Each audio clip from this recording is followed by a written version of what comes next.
Hi, it's us again, and we're now going to do the postural correction for the lower body. For this you will need, I say, a ball like a football or a Pilates ball, but if you haven't got one, guess what, you've probably got a cushion.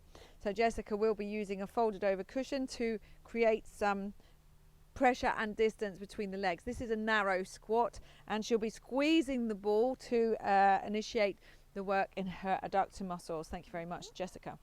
Okay, so she's got a chair behind her for this one, and it's not for her to sit on. This is no rest period.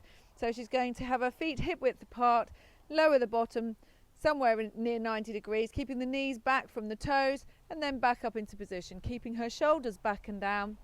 Off she goes again, squeezing that ball between the knees.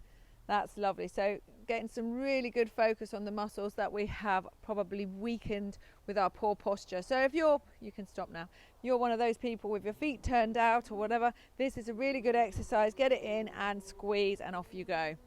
Lovely. Thank you, Jessica. Okay, so the next one that she's going to do is pelvic tilt. She's very good at her pelvic tilts. So look at her posture, nice and upright, head's in position, and she's literally going to squeeze the pelvis.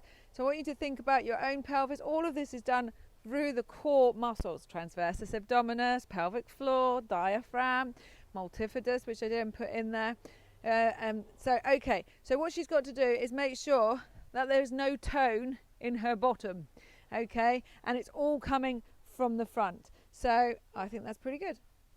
Thank you. Okay, so that's her pelvic tilts. Then we're going into something called a wide squat.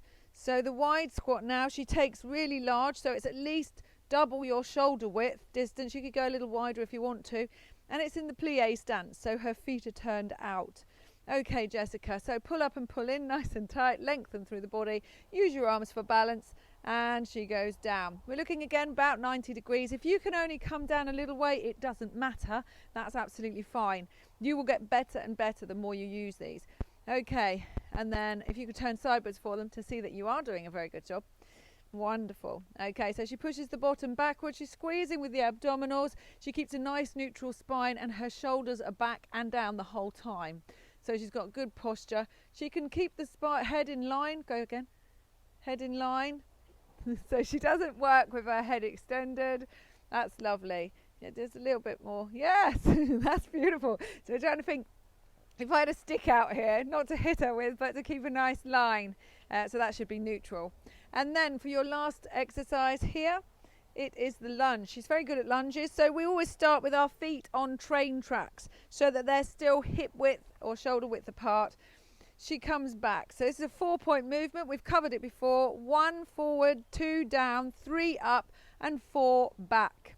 Watching her core the whole time, shoulders back and down. She's not looking down at the floor at all. She's actually looking up and smiling, because that's what she needs to be doing. Please do not tap that back leg on the floor. We don't want knee issues. Wonderful. Thank you, Jessica.